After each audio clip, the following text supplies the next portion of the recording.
All right, welcome back, YouTube. So it just so happens to work out today that you guys get two videos. You get the tutorial on Little Big Man Studios because I was, doing shield transfers for these miniatures that I painted and a painting update.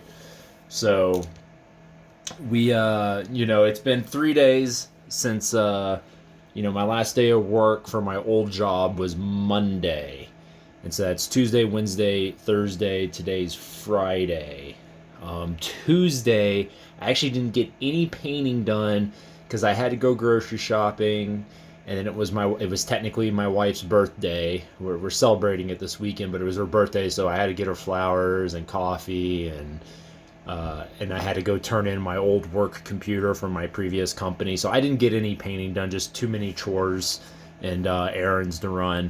But Wednesday, Thursday, and today I did paint. I averaged probably 3.5 hours each of those days, which is about what I was wanting to do. If I can put 3 to 4 hours in a day, and then maybe there's an odd day where I get 6 to 8 hours, I'll be really happy with that. So I was able to do that. And so in those 3 days, I got done with these 10 miniatures, three horsemen, and four dismounted figures. The I did not. These figures took a lot of time to paint because of the Super Marlis and the Terragis on the figures. There was a lot of little fine detail, and it just took forever. I had to do some crazy highlights and lots of washes and lots of touch ups and just lots of everything. But these are all command figures from Relic Miniatures. So what really drew me to Relic Miniatures was these figures, was their command figures. They looked really cool and interesting, and it just so happens that I didn't have enough commanders. I had bought a command figure with my Aventine Romans. It was a four-figure console set with like lictors and an attendant. But that was one commander for the whole army, and that just for most scenarios, campaigns, that just doesn't work very well. So I got I got these commanders here, and that will bring my total commander count to 5.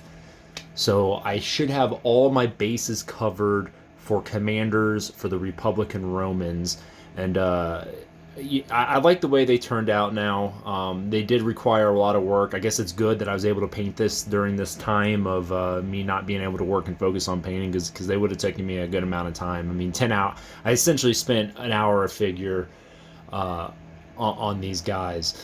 So I'll show them off here.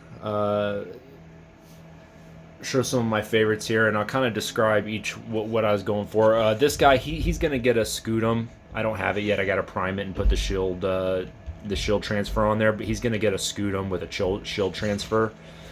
But the rest are complete. So this is a mounted Roman commander, and the Ocalifer there. I really like the way everything turned out. I used a Aventine shield with a little Big Man Studios shield transfer. Really liked it. I didn't have any shield transfers for the Roman cavalry shield, so I just painted them red and put a wash on them. But yeah, he turned out really, really good.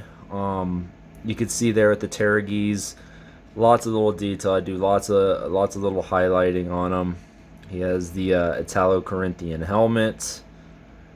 The standard bearer has the lion's pelt on him. It's the first time I actually had to paint a lion's pelt.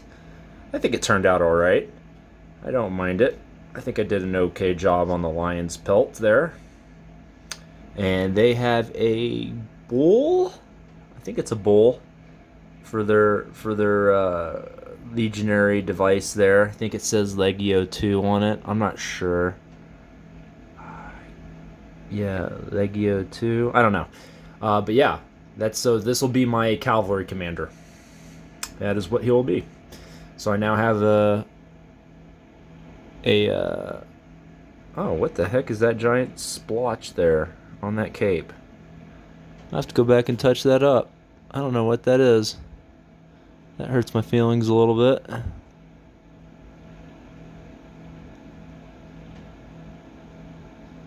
What's funny is I just varnished these guys. Huh. Yeah, so we'll have to go up and touch that guy up. Yo, it's always on camera. You see where you mess something up, or you forgot to paint an area. So yeah, I like him. I like him. I did him with the red cape there. And then this is just you know, I could use that guy as a mounted console, or this can be another console here, or maybe he's a Praetor with a Tribune. That's kind of what I was going for there. Yeah, his Super Marlis was, ooh man, yeah, it was rough. I had to go in there and I washed it, and then I had to paint it, wash it, highlighted the Terragees. I mean, you just, all sorts of crazy shit. Gave him the blue cape. I decided to give the Tribune here an Aspis, also Little Big Man Studios. That's a Aventine shield and shield transfer again. I just did the actual Praetor or console there with a blue cape, just for some variation. I don't think it really matters historically one way or another. I remember reading Pompey wore a purple cloak. You know, when he was commanding armies in the east, it was supposedly Alexander the Great's cloak. So I think, especially when it came to officers too, like you saw a lot of different stuff. You know, purple was generally this like frowned upon color, you would think, in Rome because of, you know, its connotations to royalty and kings. But I mean, Pompey Magnus went around the battlefields of Eastern Europe wearing a purple cloak, so it couldn't have been that, you know, that taboo for him to do so. And this guy's just going to be a single commander here. Oh, knocked over my tripod. This guy's going to be a single Tribune here, or maybe a Primus, you know, a Primus pilot, you know, first centurion type dude, also with the Italo-Corinthian helmet. Like the way he turned out as well. Red cloak on him. And then last, but certainly not least, and I had to have this when I saw it, our main man, Scipio Africanus, on his white horse, killing a Celt-Iberian warrior. Maybe it's at the Battle of Zama, maybe it's in Hispania, in Spain. Yeah, what a cool figure. I still got to technically paint the boots on the Celt-Iberian there.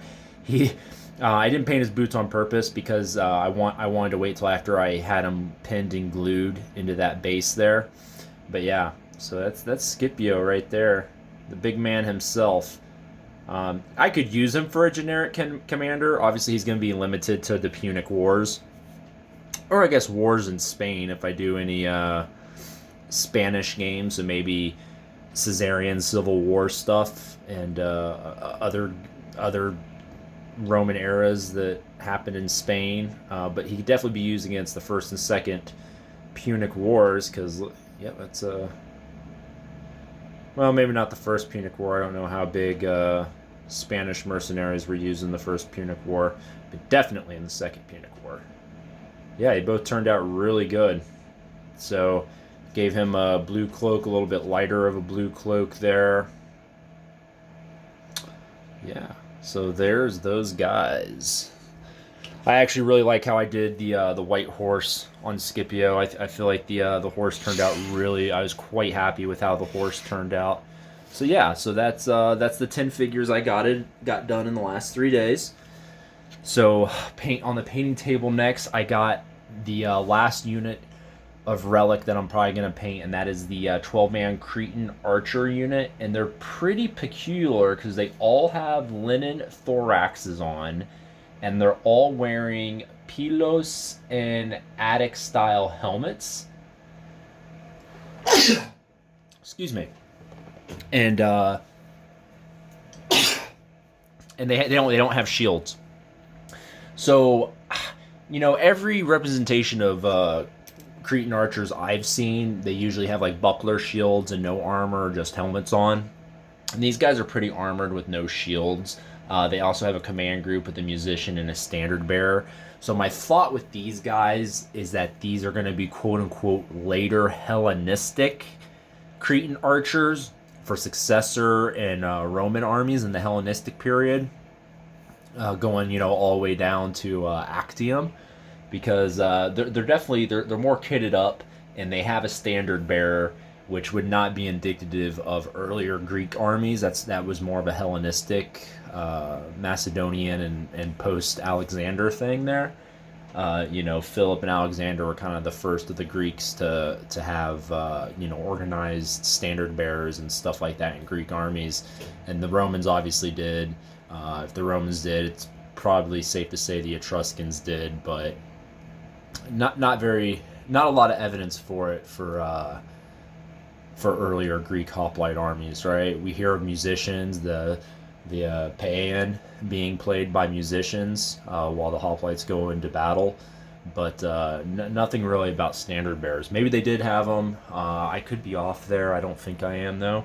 So yeah, I'm going to paint those 12 guys up. I do technically have a 24-man unit of Socii Campanian infantry. They're supposed to be like Oskins from Relic. I'm not sure if I'm going to paint them because I don't have shield transfers for them.